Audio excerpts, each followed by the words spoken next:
Oi, oi, oi, pessoal! Bom dia! Bora lá falar sobre rotulagem de suplementos alimentares. E eu vou falar aqui com vocês 5 motivos para vocês se jogarem nessa área da rotulagem de suplementos alimentares, que muita gente tem medo, muita gente acha muito fora da zona de conforto, mas vocês vão ver que é possível, que não é nenhum bicho de 7 cabeças e que tem muita oportunidade. Rotulagem de suplementos alimentares. Eu deixei aqui já listado os 5 motivos que eu quero falar com vocês. E o primeiro deles é que temos poucos profissionais capacitados para atuar nessa área de suplementos. Tem algumas legislações relativamente novas sobre a rotulagem de suplementos, que são de 2018 e que hoje regulamentam toda a rotulagem. Elas tiveram um prazo de adequação de 5 anos, então 18, 19, 20, 21, 22, 23, então até 2023, os suplementos que já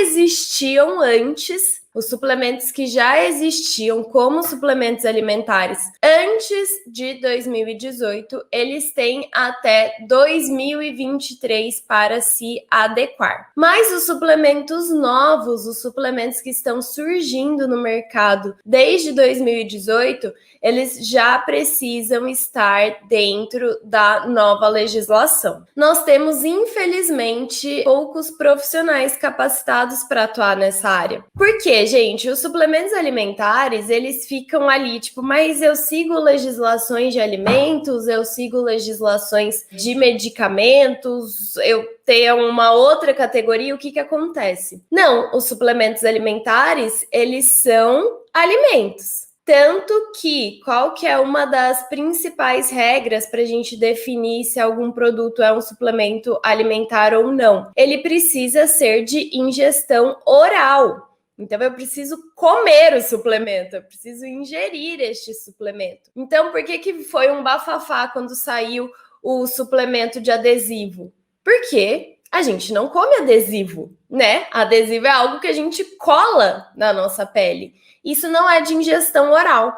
Então, se eu não tenho a ingestão oral do produto, não é suplemento. Tem alguns cremes que são vendidos como suplementos alimentares, também não são suplementos, não tem ingestão oral. E outra coisa que confunde às vezes é que os suplementos, eles precisam ter formas farmacêuticas. Então, por exemplo, um exemplo que até a Luísa sempre usa. Shampoo é uma forma farmacêutica, mas shampoo tem ingestão oral? Não. Então, eu posso ter um suplemento alimentar de shampoo, em forma de shampoo? Não, porque não tem ingestão oral, apesar de ser uma forma farmacêutica. Então, o que eu preciso ter? Eu preciso ter um pó, né? Eu preciso ter um suplemento líquido, uma barra, cápsula, enfim, goma, mas precisa ter ingestão oral. Então, são esses detalhes da legislação que definem exatamente o que é um suplemento ou não, que falta para muitos profissionais. E aí a gente tem poucos profissionais capacitados para atuar nessa área de suplementos alimentares, o que é triste, né? Porque todo alimento, incluindo os suplementos, precisa ter uma rotulagem correta. E para o alimento ter uma rotulagem correta, a gente precisa de profissionais capacitados para fazer essa rotulagem. Então, quando a gente não tem isso, o que acontece?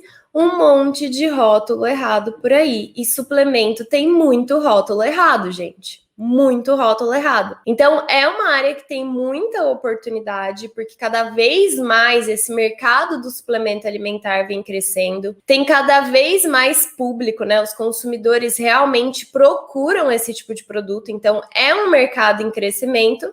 E nós temos poucos profissionais capacitados para atuar na área com a rotulagem desses produtos. Então, tem realmente muita oportunidade e é uma indústria que costuma pagar bem, tá, gente? É uma indústria que costuma ter bastante dinheiro, porque a margem de lucro de suplementos é bem alta, normalmente, né? Lógico, a gente não pode generalizar as coisas, mas, né, para vocês entenderem que tem muita oportunidade e tem bastante dinheiro rolando ali. Então, olhem com carinho. O segundo motivo que eu deixei aqui listado são as legislações específicas.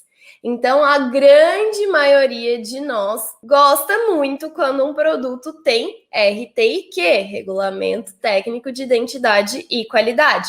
São aquelas legislações específicas para os produtos que definem padrões de identidade e qualidade, mas denominação de venda, ingredientes obrigatórios, ingredientes opcionais, ingredientes proibidos muitas vezes, padrões físico-químicos, microbiológicos, enfim, são aquelas legislações que a gente aqui fala carinhosamente que são as certidões de nascimento dos alimentos. Então, aquelas legislações que definem mesmo o que é o alimento. E os suplementos alimentares, eles não têm especificadamente um RTIQ, mas ele tem legislações específicas. E as duas principais legislações para rotulagem de suplementos alimentares são a RDC 243 de 2018 e a IN 28 também de 2018, ambas da Anvisa, tá? Porque suplementos alimentares são regulamentados pela Anvisa,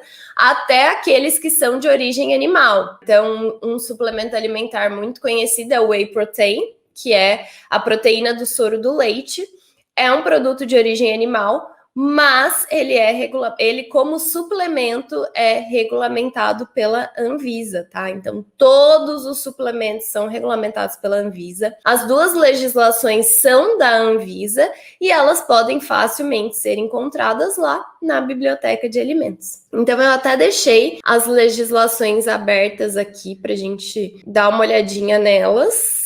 Então, temos aqui a IN 28, que estabelece a lista de constituintes, de limites de uso, de alegações e de rotulagem complementar de suplementos alimentares. E a gente tem também aqui a RDC 243, também da Anvisa, que dispõe sobre os requisitos sanitários dos suplementos alimentares. Então, a gente sempre precisa trabalhar, gente, com as duas, tá? Elas são complementares. Então, é basicamente como se a RDC dissesse o que precisa ser feito e a IN 28 dissesse como isso deve ser feito. Então, elas são complementares e a gente precisa usar as duas. Tem também a RDC, acho que é 239 também, de 2018, que é uma legislação específica para aditivos para suplementos alimentares. Então, a gente também tem essa outra legislação específica que define quais são os aditivos que a gente pode usar nos suplementos,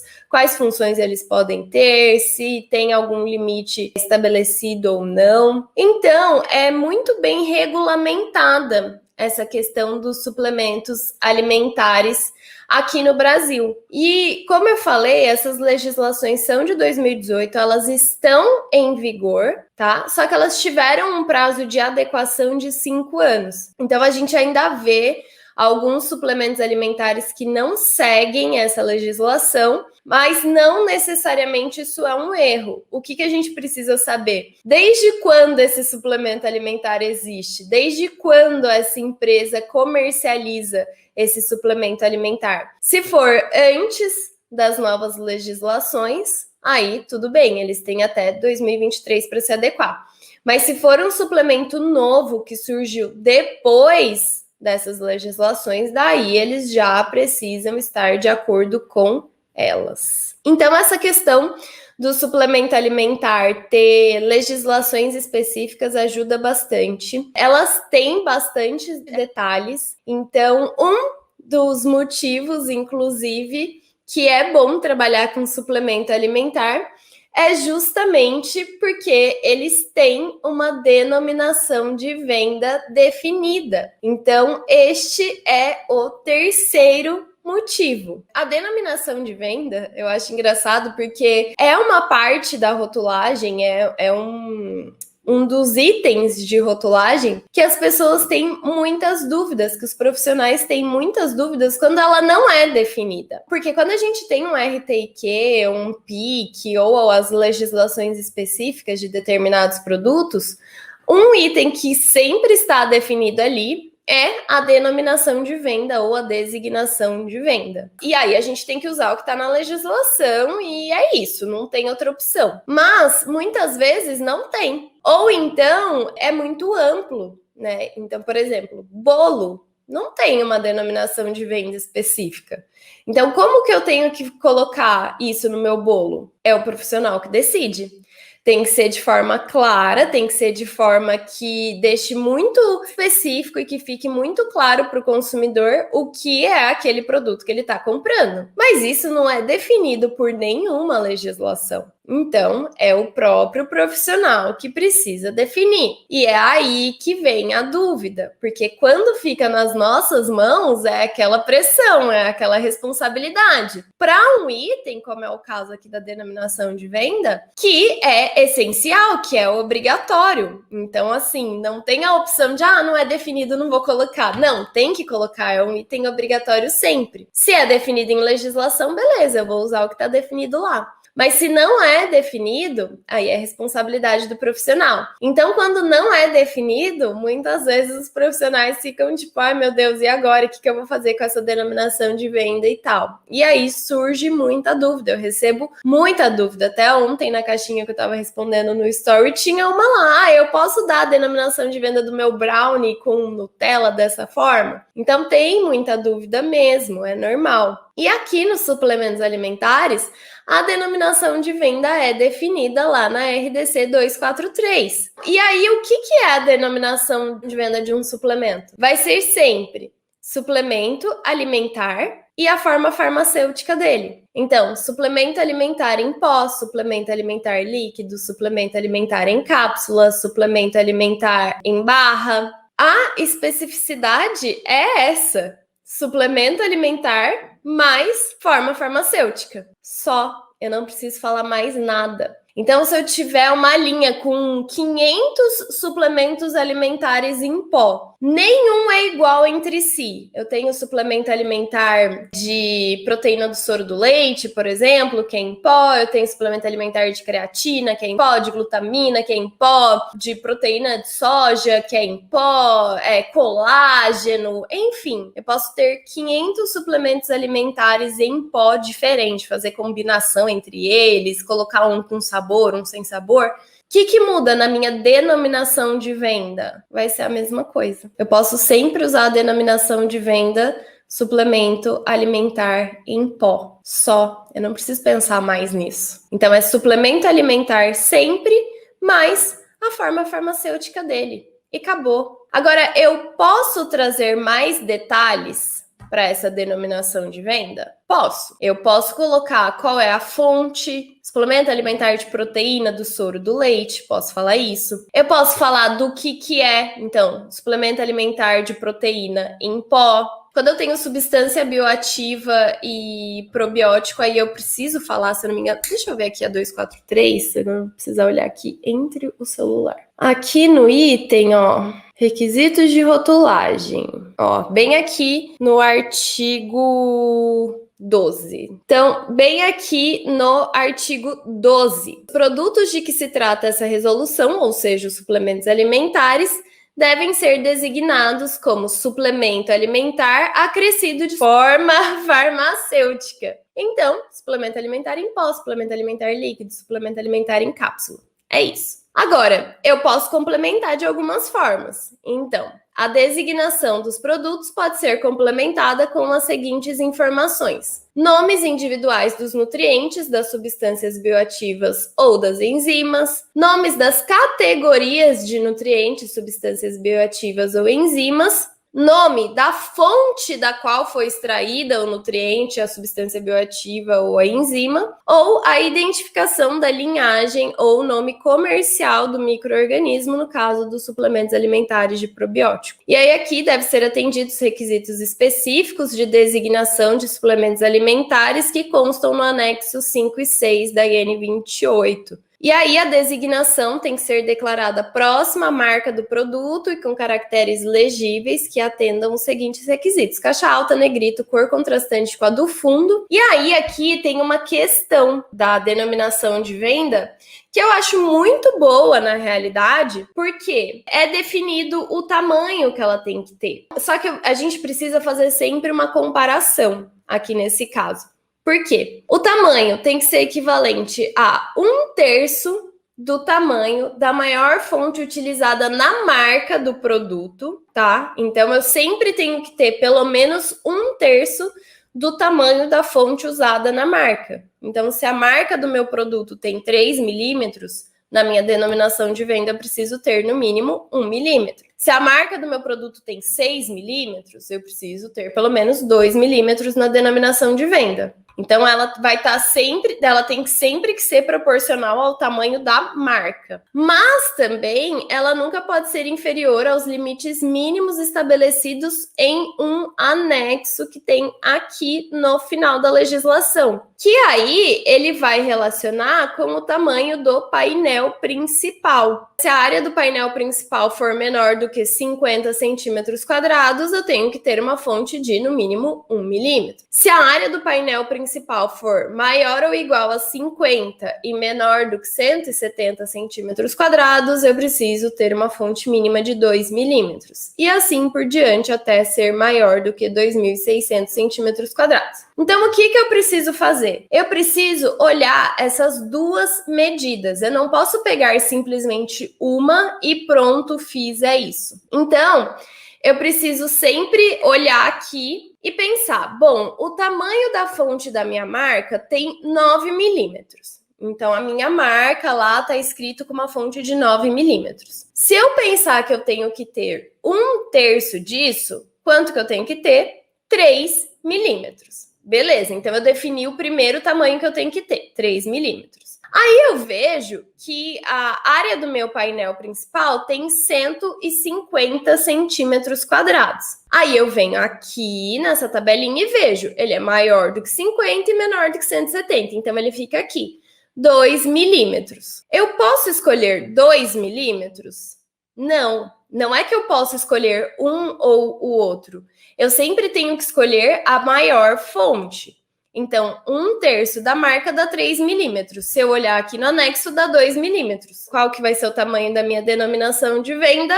3 milímetros. Sempre o maior. Se a minha marca está escrito com uma fonte de 6 milímetros, eu preciso escrever a denominação de venda com 2 milímetros no mínimo. Mas a área do meu painel principal é de 200 centímetros quadrados. Então tá aqui, ó, maior que 170, menor que 650. Exige 3 milímetros. Então, eu não posso pegar os 2 milímetros lá do 1/3 do tamanho da marca. Eu preciso pegar aqui do anexo. Certo, gente? Ficou claro essa parte? Então, realmente, eu preciso... A minha denominação de venda vai ser suplemento alimentar mais forma farmacêutica. Posso colocar ali algumas outras especificações, mas não é obrigatório, é opcional. Então, essa denominação é definida. E é definido, inclusive, o tamanho que ela tem que ter. Então, eu não preciso ficar pensando, mas é 1 milímetro, mas será que está visível? Não, esse tamanho também é estabelecido por legislação. Eu preciso olhar 1/3 do tamanho da maior fonte usada na marca do meu produto e também o anexo que está ali no fim da RDC 243 de 2018 e ver qual é a maior fonte exigida. E aí eu uso sempre a maior fonte. Então a Márcia está perguntando aqui qual é a legislação. Essa que eu estava mostrando da denominação de venda é a RDC 243 de 2018, mas também temos a IN 28 também de 2018, ambas da Anvisa. Vamos passar para o quarto motivo do porquê é tão maravilhoso trabalhar com suplementos alimentares, porque que é uma área que vocês devem cogitar fortemente se jogar e nadar de braçada aí, sendo um profissional capacitado, lógico, né?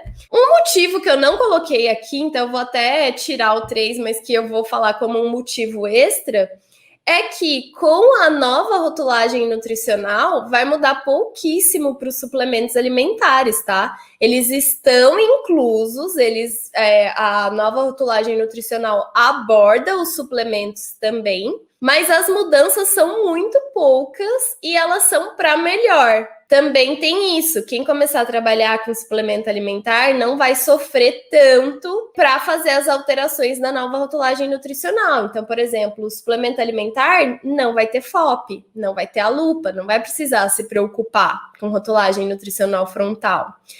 Suplemento alimentar não vai precisar declarar na tabela nutricional a quantidade por 100 gramas. A porcentagem de VD dos suplementos alimentares agora vai ficar de acordo com as idades. Então, assim, as mudanças da nova rotulagem nutricional para os suplementos alimentares são bem positivas. Fica essa dica aí, motivo extra. Que tem tudo a ver com o quarto motivo do porquê trabalhar com suplementos alimentares e se jogar nessa área mesmo, que é porção e medida caseira. Me digam aqui quem nunca sofreu para definir porção e medida caseira de alimentos convencionais, que a gente chama, né? Bolo, biscoito, massa, geleia, gelatina, doce, leite condensado, presunto, enfim, qualquer alimento. Quando ele é definido lá na 359, beleza, maravilha, né? A gente entra lá na 359, vê qual que é a porção, qual que é a medida caseira, coloca na nossa tabela nutricional e segue a vida feliz da vida. Segue a vida feliz da vida é ótimo. E quando não tá definido lá? E quando não tem o nosso alimento na RDC 359, né? O que fazer? Em suplementos alimentares, a gente não tem esse problema, porque a gente nem usa a 359. Então, a RDC 359 não se aplica para suplementos alimentares. Nossa, Aline, então tá lá na RDC 243, esse negócio de porção e medida caseira, tá lá na IN 28, essa questão de porção e medida caseira? Mais ou menos. Lá tá escrito como deve ser feito, mas tem uma tabela, então whey protein sempre vai ter que ser uma porção de 25 gramas, então creatina sempre vai ser uma porção de 5 gramas. Não, não é bem por aí. Na verdade, quem define a porção e a medida caseira do suplemento alimentar é o próprio fabricante do suplemento. Então, a empresa que está produzindo, né, que vai comercializar esse suplemento alimentar, é quem define a porção e a medida caseira. Não tem uma tabela, não tem nada. É assim, qual é a sua recomendação? E aí, essa vai ser a sua porção e a medida caseira vai ser alguma medida equivalente. Então, por exemplo, mas é aleatório, eu posso dar a porção que eu quiser? Mais ou menos. É mais ou menos por aí. O que eu preciso prestar atenção? Lá na IN 28, no anexo 3 e no anexo 4, tem definido... vamos mostrar aqui, né? Então, aqui no anexo 4, eu tenho a lista dos limites máximos de cada nutriente, substância bioativa, enzima e probiótico para cada um dos suplementos, né? Das categorias de suplementos, definido por idade. Então, aqui no exemplo de proteína, de 0 a 6, de 7 a 11 meses, de 1 a 3 anos, até aqui de 9 a 18, aliás, todos, né? Até aqui de 1 a 3 anos, não autorizado. Então, a gente não pode ter suplementos de proteínas para essa faixa etária aqui até 3 anos. E de 4 para cima, incluindo gestantes e lactantes, é não estabelecido. Então, não tem um limite máximo de proteína indicado para esse grupo populacional. Mas tem um limite mínimo. Então, eu não posso fazer um suplemento alimentar com 1 grama de proteína. Então, aqui no anexo 3, eu tenho a lista dos limites mínimos dos nutrientes, substâncias bioativas e tal. Então, proteína, né, como anteriormente, de 0 meses até 3 anos é não autorizado. Eu não posso fazer suplementos alimentares de proteínas para essa faixa etária.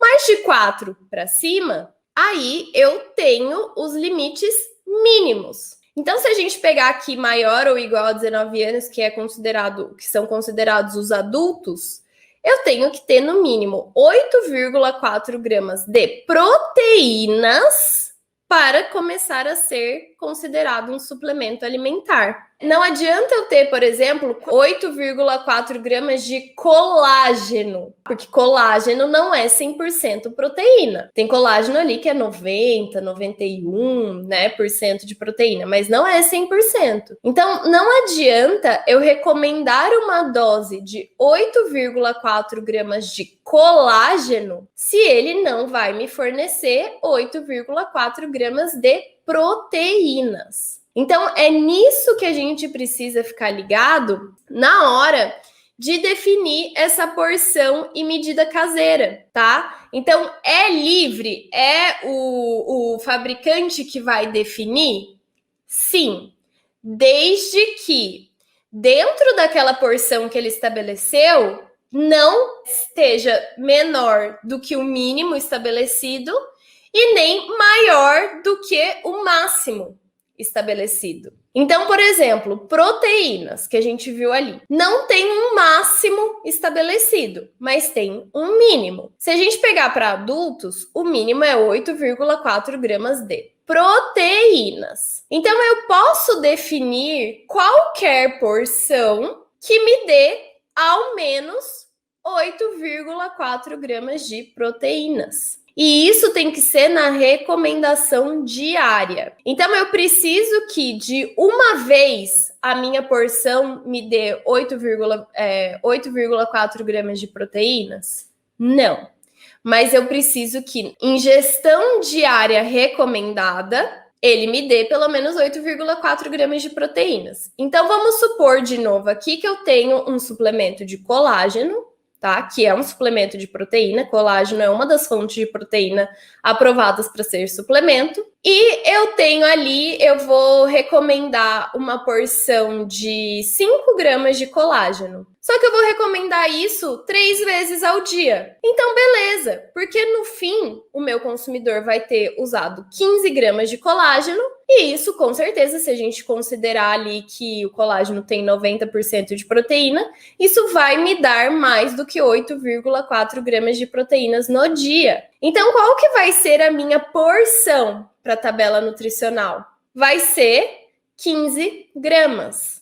É a recomendação diária de uso, sempre. A porção sempre vai ser a recomendação diária de uso dada pelo fabricante. Então, ficando ali entre o limite mínimo estabelecido para o seu nutriente, substância bioativa, probiótico ou enzima, e o limite máximo, estando neste meio do caminho, você pode recomendar como ingestão diária a porção que você achar melhor. É lógico que precisa ter uma base, né, gente? Por que você está recomendando 15 gramas de colágeno? Tem que ter ali uma base que sustente isso, né? Você precisa conseguir defender essa informação. Mas isso não vai estar no rótulo. No rótulo vai estar a recomendação diária de uso, e essa recomendação diária de uso vai ser a sua porção. E a medida caseira vai ser algo relacionado a isso. Então, você vai colocar um scoop, um medidor, são 2 medidores, são 3 cápsulas, meia barra, 1 barra. Olha lá, a Maíra falou. Por isso que os scoops de creatina são bem diferentes de uma marca para outra. Mas creatina é até engraçado. É que depende muito da creatina, lógico. Se você vai colocar algum outro ingrediente junto, tal, enfim, para dar um sabor, alguma coisa, isso pode mudar. Mas a creatina, especificadamente, é engraçado, porque o limite mínimo e máximo dela é o mesmo. Você não tem uma variação na creatina. Se eu não me engano, são 3 ou 5 miligramas. Eu sei que o mínimo e o máximo delas são o mesmo, que eu já fiz rótulo de creatina. São 3.000 miligramas. Então, o mínimo e o máximo é sempre isso. Mas depende mesmo, porque se eu decidir fazer uma creatina sabor coco, e aí eu tô colocando leite de coco junto da minha creatina para dar um sabor nela. Então pode ser que esse scoop precise ser maior para eu ter 3.000 miligramas de creatina ali. Mas se eu estou usando creatina pura, e ele vai ser menor para ter 3.000 miligramas. Então, isso realmente muda. Eu posso usar outros ingredientes que não sejam considerados suplementos junto com o suplemento, desde que tenha uma justificativa, tá? Desde que seja um aditivo, desde que seja para dar sabor, para dar textura, alguma coisa assim. Precisa ser justificável. Eu não posso simplesmente colocar aleatoriamente outro ingrediente ali. E aí, esses ingredientes que eu uso não podem contribuir de forma nenhuma para o suplemento. Por exemplo, eu estou usando ali colágeno como fonte de proteína, mas eu vou colocar também cacau. Cacau tem proteína. Não é muito, mas tem, né? Principalmente se eu usou 100% cacau e tal. Então, não chegou em 8,4 com o colágeno, mas a hora que eu coloquei o cacau chegou. Então tá tudo bem? Não. Eu preciso que as proteínas venham da fonte autorizada para ser suplemento, de colágeno. Eu posso colocar o cacau? Posso, para dar sabor, para dar cor, enfim, isso eu posso. Mas ele não pode contribuir com as proteínas para que chegue no limite mínimo. Tá? Então tem que tomar um pouquinho de cuidado com isso. Então, porção e medida caseira é isso, não tem nenhuma planilha que tem que seguir, não tem nenhuma definição, é o fabricante que vai determinar isso a partir da ingestão diária recomendada, né, da recomendação de uso diária, enfim, desde que fique ali entre o limite mínimo e o limite máximo, definido, isso sim, pela legislação, nos anexos 3 e 4 da IN 28, para o seu nutriente, substância bioativa ou enfim. Eu posso ter suplementos que são mistura de várias coisas, então eu posso ter um suplemento que tem colágeno, que tem fibra, que tem proteína do soro do leite, que tem vitamina, que tem mineral, que tem tudo, carboidrato, tudo. Posso ter, eu posso misturar todos eles. Só tem que ficar de olho se tem alguma especificação, tipo, mistura desse com esse, tem que ter uma certa proporção, existem algumas especificações dessa. Mas, regra geral, posso misturar todos eles, mas eu preciso atingir os limites mínimos, pelo menos, de todos eles. E as fontes têm que ser as fontes autorizadas pela IN 28 também. Tudo que tiver dentro do meu suplemento eu preciso trazer na tabela nutricional. Então, a tabela nutricional, de forma geral, segue a 360. Eu preciso declarar todo o valor energético, carboidrato, proteína, as 3 gorduras, fibra alimentar e sódio. E aí, se eu tenho um suplemento, por exemplo, de zinco e vitamina C, aí eu preciso obrigatoriamente colocar zinco e vitamina C na minha tabela nutricional. Eu tenho um suplemento de cafeína. Cafeína tem que estar na tabela nutricional. Tem um suplemento de creatina. Creatina tem que estar na tabela nutricional. Creatina não tem nada, é só creatina. Então, eu vou colocar creatina, 3.000 miligramas, e embaixo eu posso escrever, não contém quantidades significativas de valor energético, carboidrato, blá, blá, blá, blá, blá, blá.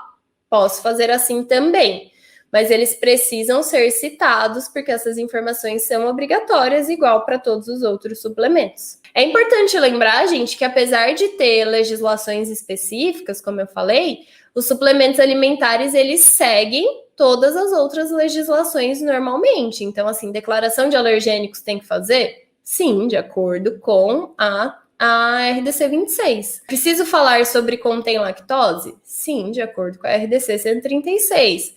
Preciso colocar lista de ingredientes, peso líquido? Sim, de acordo com a RDC 259. Então, tabela nutricional, ele segue sim a 360.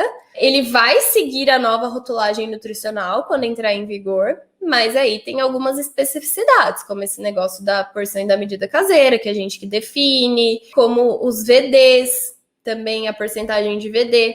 Porque como a gente pode ver aqui na legislação, a gente tem as faixas etárias, né? De 0 a 6 meses, de 7 a 11, de 1 a 3 anos, de 4 a 8 anos, de 9 a 18, maiores de 19, gestantes e lactantes. Então, se eu escolho fazer um suplemento alimentar só para adulto, beleza, só vou ter um VD. Se eu escolho diferenciar, porque não necessariamente eu preciso fazer isso, mas se eu escolho diferenciar a dose de um suplemento de proteínas para adulto e para gestante, aí na tabela nutricional eu preciso colocar os 2 VDs. tá? Eu vou ter 2 colunas de VD, uma referente a 19, a maiores de 19 e outra referente a gestantes. Mas aí são em casos muito específicos, onde a gente quer diferenciar as doses, enfim, aí é um caso mais específico. Lid mandou aqui uma pergunta. Aline, me tira uma dúvida, como saber se é remédio ou suplemento? Boa pergunta, Lid. Os suplementos alimentares, eles são alimentos, tá? Eles suplementam uma alimentação. Então, eles não curam nada. Eles são para indivíduos sadios, pessoas saudáveis. Ele não vai curar uma doença, ele não vai curar uma condição. Ele vai suplementar. Remédios curam, tá? Remédios curam. Então, um suplemento de ferro não é usado para curar anemia. Ele é só para você manter os seus níveis de ferro, caso isso não esteja vindo da sua alimentação convencional. Um remédio para anemia, aí é outra coisa. Além disso, existe a lista positiva de constituintes que podem ser suplementos alimentares. Então, por exemplo, até uma questão que a Luísa mesmo estava falando em um treinamento que a gente deu sobre suplemento. Café é fonte de cafeína? Todo mundo sabe. Eu posso fazer um suplemento de cafeína à base de café? Não. Por quê? Porque café não é aprovado como fonte de suplemento. Então, não posso fazer. Então, aqui no anexo 1 da IN 28, tem, lista de constituintes autorizados para uso em suplementos alimentares. Aí, exceto quando indicado para as crianças de 0 a 12 meses ou de 1 a 3 anos, porque daí é o anexo 2. Mas pensando em adultos aqui, então o que eu tenho de autorizado para uso como suplemento de proteína? Caseína, caseinato, colágeno tipo 2, espirulina, extrato de levedura, gelatina, pólen, proteína de soja, proteína de trigo, de arroz, proteína de soro do leite concentrada, hidrolisada, isolada, proteína concentrada do leite, proteína de ervilha que entrou recentemente, proteína de girassol, de fava, soro do leite. Então, essas aqui podem ser fontes de proteína para um suplemento, tá? Todas elas combinadas, enfim. Agora, eu posso pegar um leite, e falar que é um suplemento? Não, por quê? Porque leite não tá aqui nessa lista. Então, não tem leite como fonte de proteína para suplemento, entendeu? Tem proteína do soro do leite, tem soro do leite, mas leite não tem. A mesma coisa aqui, carboidratos, fibras. Então, tem a lista aqui de todos os constituintes autorizados para uso de suplementos em cada um dos casos, tá? Então, aqui todas as fontes de cálcio que eu posso ter, de cromo, de ferro. Se tá aqui, eu posso usar. Se não tá aqui, não é fonte de suplemento, tá? Então, isso também é uma coisa que vai te ajudar a diferenciar suplemento de medicamento, quais são as fontes, mas sempre pensando que é algo para pessoas saudáveis, não é algo para curar nada. Suplementos alimentares não curam, suplementos alimentares suplementam, ajudam, não curam doenças. A partir do momento que você está doente, você precisa de um remédio. Se você não está doente, só quer complementar a sua alimentação, você pode usar os suplementos. Não pode pôr espirulina em bebida. Pesquisei no kombucha espirulina. Então, Magda, mas aí não é que não pode pôr espirulina em bebida. É que no kombucha não pode pôr espirulina. É diferente, tá? Parece a mesma coisa, mas é diferente. Não é uma restrição da espirulina em bebidas. É uma restrição de espirulina no kombucha, tá? Porque o que vai falar que não pode espirulina é o RTIQ de kombucha. Então, kombucha tem uma legislação onde define o que é kombucha, quais são os padrões, quais são os ingredientes obrigatórios e aí os opcionais e quais são os ingredientes proibidos. Então, acredito que você tenha visto a espirulina nos ingredientes proibidos para kombucha. É diferente. Eu posso fazer um suplemento líquido com espirulina. Posso fazer. Agora, eu não posso fazer kombucha com espirulina. São coisas diferentes. E aí vem o nosso quinto e último motivo do porquê se jogar na rotulagem de suplementos alimentares. O que todo mundo quer colocar no rótulo, né? Alegações. Alegações de todos os tipos. A gente pode usar INC, Informação Nutricional Complementar, nos suplementos alimentares? Não, tá, gente?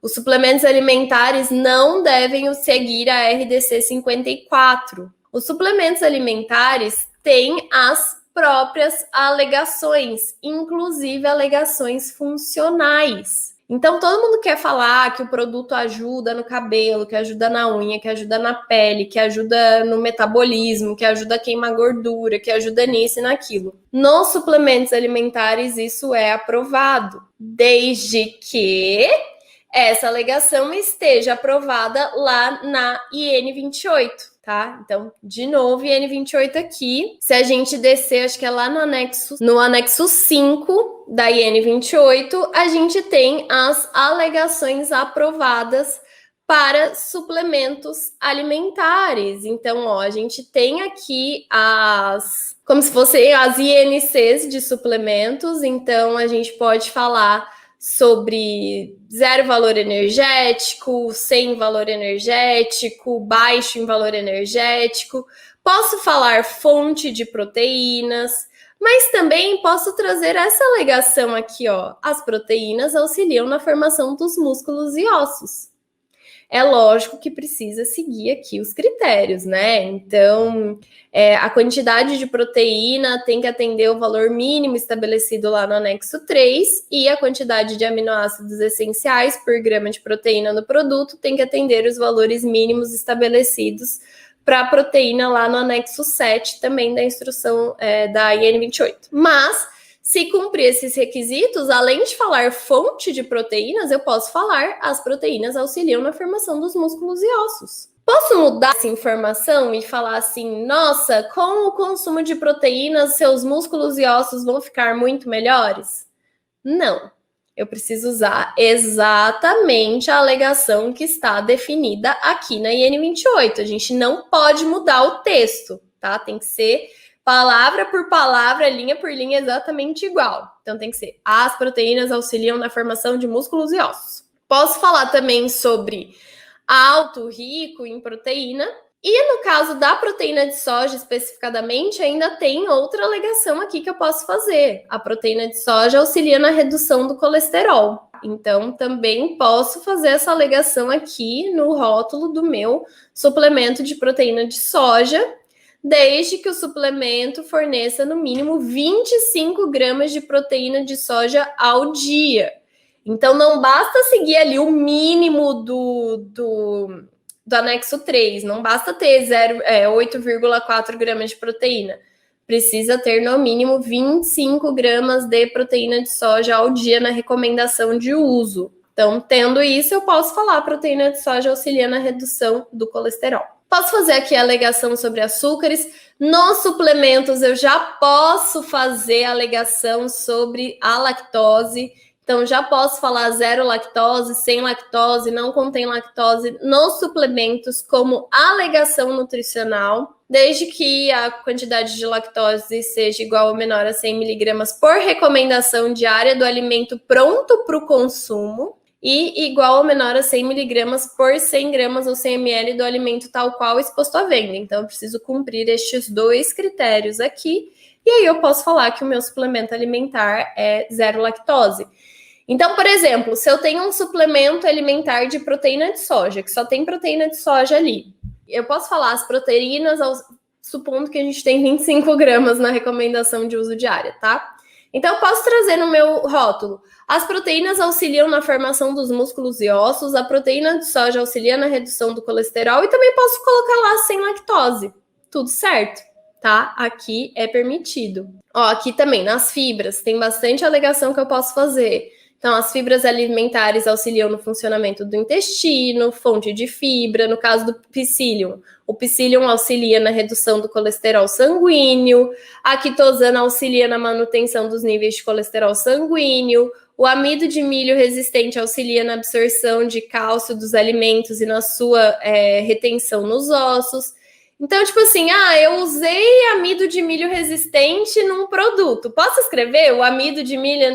Não. Usei como fonte aqui do meu suplemento. Posso? Posso, tá, gente? Essas alegações da IN 28 são exclusivas para o uso dos suplementos alimentares e quando eles seguem aqui os requisitos básicos. Então, ácido fólico, tem um monte de alegação aqui que eu posso fazer. O ácido fólico auxilia na formação do tubo neural do feto durante a gravidez. O ácido fólico auxilia na síntese de aminoácidos. O ácido fólico auxilia no processo de divisão celular. Posso fazer 1000 alegações sobre o ácido fólico. E aí, entrando naquela questão de que eu não posso alterar este texto de forma alguma, tem 2 exceções. Então, se eu vou fazer todas essas alegações sobre o ácido fólico aqui, tá? Tem 1, 2, 3, 4, 5, 6. Tirando o fonte e o rico aqui, tem 6 alegações funcionais que eu posso fazer sobre o ácido fólico. Vamos supor que eu quero fazer as 6 no meu rótulo. E eu cumpro ali os requisitos exigidos.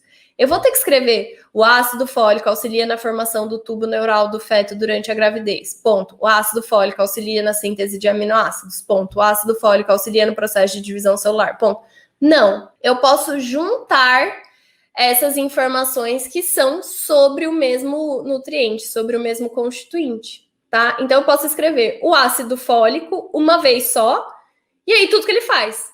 O ácido fólico auxilia na formação do tubo neural do feto durante a gravidez, auxilia na síntese de aminoácidos, auxilia no processo de divisão celular, auxilia no funcionamento do sistema imune. Então, posso fazer assim, ou posso escrever auxilia uma vez só também, né? O ácido fólico auxilia na formação da nananã, na síntese de aminoácidos, no processo de divisão celular, no funcionamento do sistema imune. Então, eu posso juntar essas informações que são sobre o mesmo constituinte. Assim como a segunda exceção eu posso juntar constituintes que tenham a mesma alegação. Então, isso acontece muito com as proteínas. Então, vamos ver aqui. O ácido pantotênico auxilia no metabolismo energético. A biotina também. E a niacina também. Tá? Então, vamos supor que eu tenho um suplemento de ácido pantotênico, de biotina e de niacina. E eu vou falar sobre essa questão de auxiliar no metabolismo energético. Então, não precisa escrever a niacina auxilia no metabolismo energético, a biotina auxilia no metabolismo energético, ou ácido pantotênico auxilia no metabolismo energético. Eu posso juntar eles na mesma informação. Então, eu posso escrever: o ácido pantotênico, a biotina e a niacina auxiliam no metabolismo energético. Essas 2 formas de alterar a informação eu posso fazer: juntar várias informações sobre o mesmo constituinte ou juntar vários constituintes na mesma informação, desde que, claro, todos eles estejam cumprindo os requisitos estabelecidos aqui na IN 28. É muito bom porque a gente não precisa ficar achando alegações para fazer e defendendo, e aí o cliente quer isso, e da onde que está escrito que pode, onde que está escrito que não pode, né? Então, já tem ali a lista. Tá ali no anexo 5 da IN 28, posso fazer. Não tá ali no anexo 5, não posso fazer. Simples assim. E o legal é que tem as alegações funcionais. Então, não são alegações só como sem lactose, sem adição de açúcares, fonte de proteína. Não, tem realmente alegações como auxilia no metabolismo energético, o da proteína de soja lá, que auxilia no colesterol sanguíneo. Enfim, tem várias alegações legais ali que a gente pode fazer, sem discutir, sem precisar pensar muito, só olhar ali o anexo 5 da IN 28 e pronto, escolher qual que você vai querer usar. A Lid falou: nos suplementos pode usar a frase não contém lactose? Estou percebendo que já tomei alguns suplementos logo e neles tinha essa alegação. Pode, né, Lídia? Acabei falando, você deve ter mandado antes, mas pode sim.